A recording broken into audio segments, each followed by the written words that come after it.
Hello and welcome to the Experiencing Love podcast. I'm your host, Philip Jocks, and I'm so glad that you're here. I've been having ideas recently of not just recording video for this podcast, but even potentially streaming it while I'm recording it. Streaming it in itself would definitely be something different, would be something out of my comfort zone altogether, because the benefit of recording this on my own and doing the editing and posting on my own is that I get to filter things out. I get to change what I say. I get to choose something different. In streaming, it's live. People get to hear exactly what I say when I say it. And so I'm still playing around with that idea. I'm also playing around with at least adding video to these podcasts because I know that video can have a positive impact on retention, engagement, and as I'm looking to grow this podcast,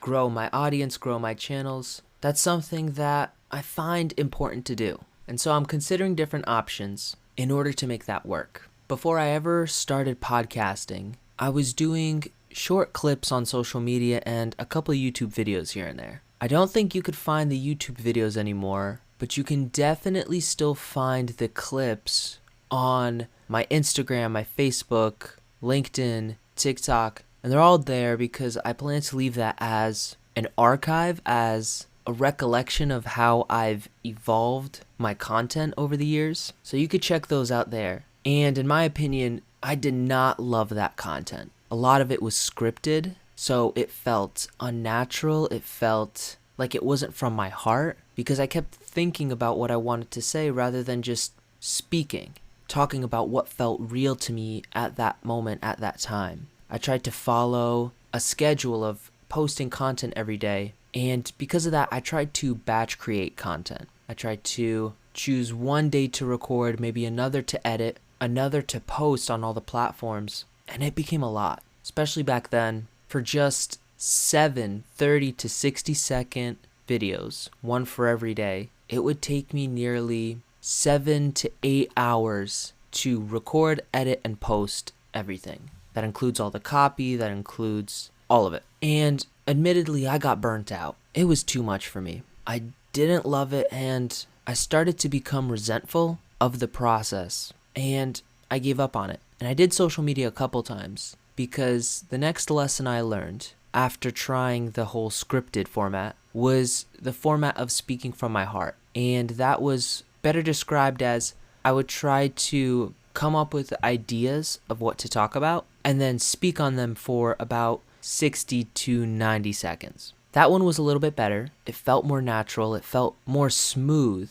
to talk about the things I was talking about. The problem I ran into there was that 90 seconds is not a lot of time. I found my sweet spot in talking for about 5 to 10 minutes, if you haven't noticed by these episodes. Honestly, when I'm in a conversation with someone, I could talk for much longer. So I know when I end up doing interviews or different conversations that those episodes are going to be longer. And they probably won't replace the regular episodes I do every day. It'll be more of a bonus episode. Anyways, I found my sweet spot in the 5 to 10 minute range, and rushing myself to get out what I need to say in that 90 seconds so that I can post it on social media, well, that got to me too. It got to me in a different way because I stopped loving it at some point. That was right before I started doing podcasting, and I found podcasting to answer most of my concerns. Here, it became a very simple process where I can record 10 minutes of audio,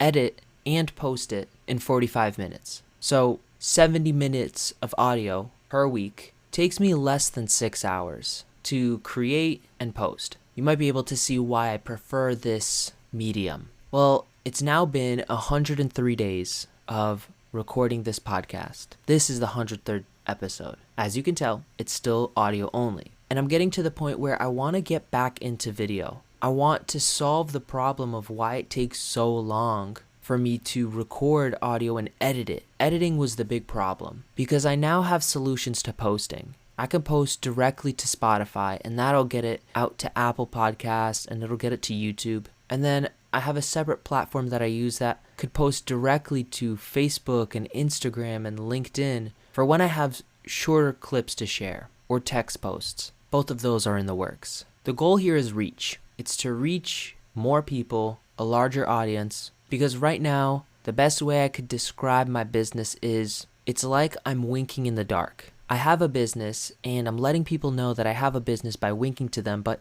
it's dark so they don't see that I'm winking. They don't even know that I exist. And because of that, they don't find me in the first place. They don't stick around. So my solution to that right now is volume. I record every day, but I don't post on every platform. So I'm not taking advantage of every algorithm there is. But if I could post on Spotify and YouTube and TikTok and Instagram and Facebook and LinkedIn, well, that just starts to increase the number of chances I have of finding other people, of showing those other people my content. Right now, I'm playing a numbers game.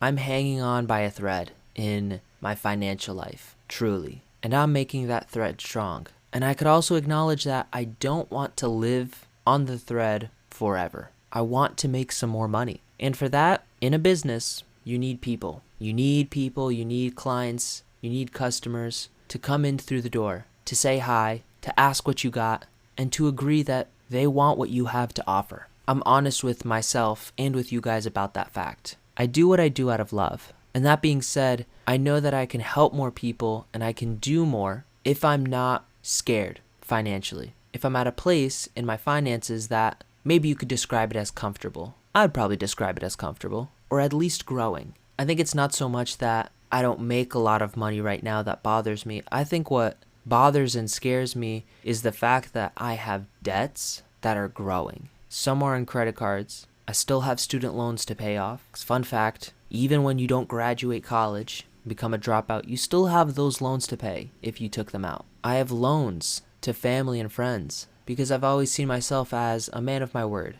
And when I told someone that I would pay them back, I would, even if they told me I didn't have to. I want to pay them back. So I think if I didn't have any of those debts, then I would feel much differently about my situation. I wouldn't be so pressed to try and make money. But honestly, having these debts lights a fire under my butt more than if I didn't have it. Because if I didn't have these debts, I'd be comfortable. And I already know that when I'm comfortable, I don't make progress. Not in the same way as when I really need to. So what I'm learning now is how to make progress when I really need to automate it, to make it a part of who I am so that when I no longer have these debts, I still have a part of me that is generating that income so that I don't fall into a pattern of making money, getting comfortable, then losing all my money, and then, only then, making money again. This has been a very content and finance heavy episode so far. I guess I could group those together and say it's a business minded podcast episode right now. Because that's what my mind has been on today. I woke up today planning to take it easy. I wasn't going to do any work. But a few days ago I talked about inspiration and I said when inspiration strikes, you take it. You grab it and you run with it. And when inspiration struck today on an idea of what I wanted to do and things I wanted to create, I didn't care that it was Sunday. I just ran with it. Because I know that when I truly will need a break and there's no more inspiration because I'm drained, well, then I'll take that break then. That could be a Tuesday, that could be a Thursday. Whatever day it pops up, I'm going to take it when I need it, and I'm going to take the inspiration when it strikes. That's a promise I've made to myself to value rest and to also not exactly schedule it, but leave room for it, to make it more of a moving break. What this does is it helps me train, it helps me practice listening to my body, listening to my mind. When I get tired, I accept the tired. When I get worried, I accept the worry. When I get afraid, I accept the fear. And then I return to love.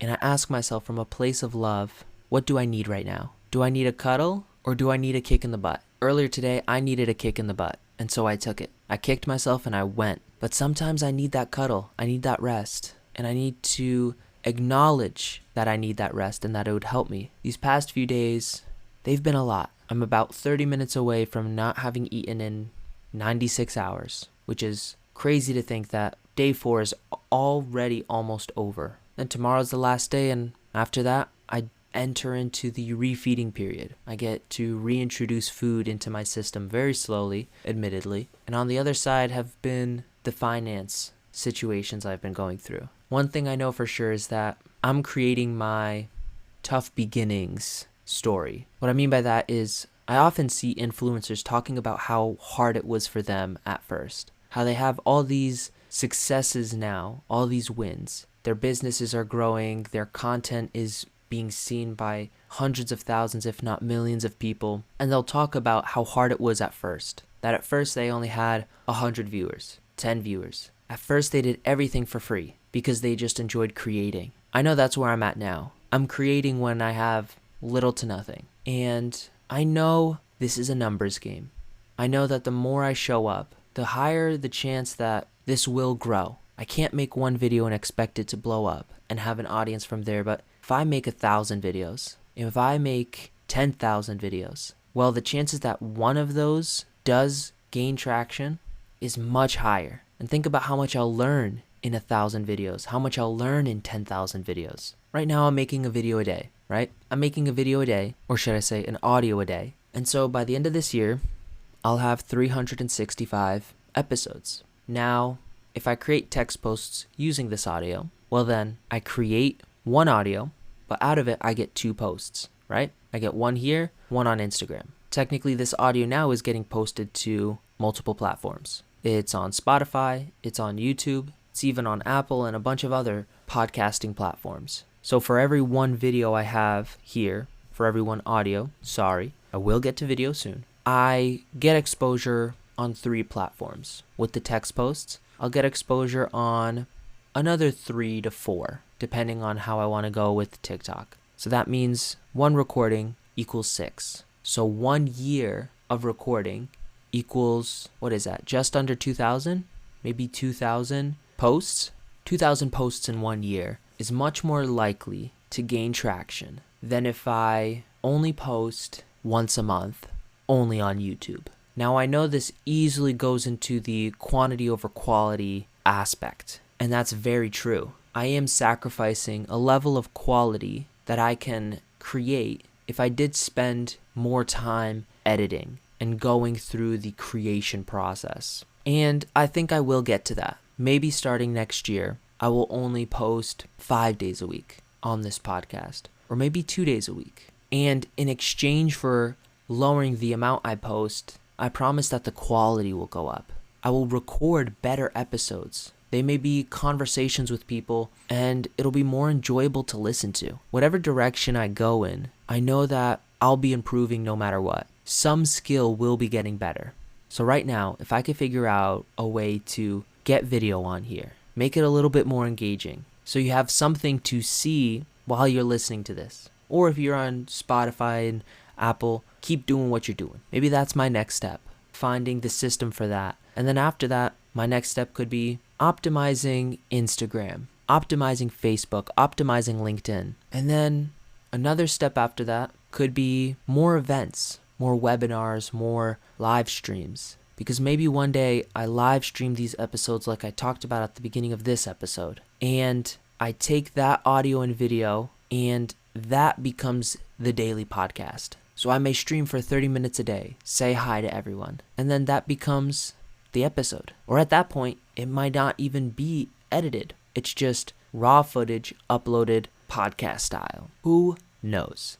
I don't. I only have ideas. I only have visions. And as I wake up every day, some of my ideas, some of my visions turn into actions, and they turn into outcomes and results. And some just sit in the brain box for a long time before resurfacing again, having a chance to become an action and a result. So I don't know which of these ideas will actually come into fruition. I know that I have big visions for the future, and it only starts with one action at a time. So for now, that's enough for today. I've noticed these episodes have been getting a lot longer, and I love it. I love it because that's more I give to you, whether you listen to it or not. And it also means that I'm not giving up, and neither should you. Whatever you're working on now, whatever ideas you have, just choose one. Choose the best one that you can right now and make it an outcome. Make it a result. I always love to say, if an idea is truly important, it'll pop up again.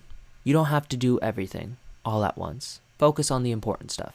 I hope you have a beautiful rest of your day. You truly deserve it. Remember to always fill up with the love, and I look forward to seeing you in the next one. I love you.